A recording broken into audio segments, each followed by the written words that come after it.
ciyaaryahanka haysta diinta islaamka oo ciyaara kooxda kubadda cagta ee Arsenal iyo xulka qaranka wadanka Jarmalka Mesut Mustafa Ozil ayaa deeqa lacageed waxa uu ugu deeqay caruurta iyo waliba dadka guryo la-aantu haysato wadamada colaaduhu ay ka jiraan oo ay ka mid tahay dalkeena Soomaaliya.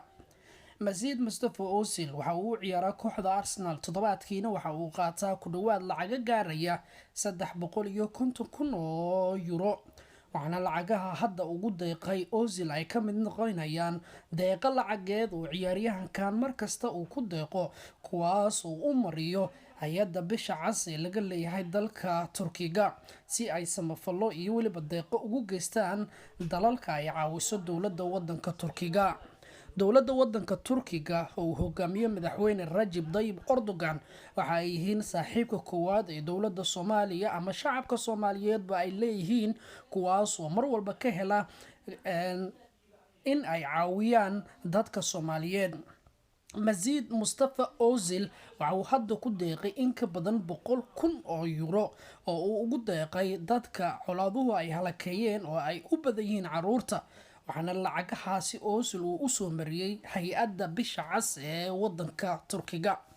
Turkiga waxay dalka Soomaaliya hadda keeneen ku dhawaad 3 deeq oo xiriir ah, taas oo Rajab Tayyip Erdogan uu kaga jawaabayo kadib markii dalka Soomaaliya hadda si weyn cudurka coronavirus saameyn ugu yeeshtay gudaha wadanka Soomaaliya. Mesut Mustafa Ozil waxa uu caruurta u caawiyaa in ay helaan nolol dhammaystiran. sidoo kale Ozil ayaa xulka qaranka wadanka Jarmalka waxa uu kula guuleystay koobkii adduunka ee 2014 iyadoo ay isku dhaceen xulka qaranka dalka. Ozil oo dhawaan guursaday ayaa waxaa loo dhalay cunugiisii koowaad, waxaana ciyaaryahankan hadda uu caawimaad xoogan u muujinaya dadka Soomaaliyeed. Mesut Mustafa Ozil waa uu ogsoon yahay in Soomaalida uu ku leeyahay taageerayaal aad u badan maadaama dadka Soomaaliyeed ay yihiin 100% dad Muslim ah.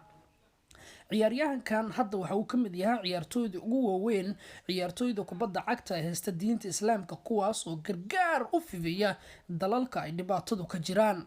baraha bulshada ayaa dadka Soomaaliyeed waxay caawa ilaa iyo shalay ugu mahadcelinayeen ciyaaryahankan heerka caalami ee wadanka Jarmalka, asal ahaana ka soo jeeda xulka qaranka wadanka Turkiga.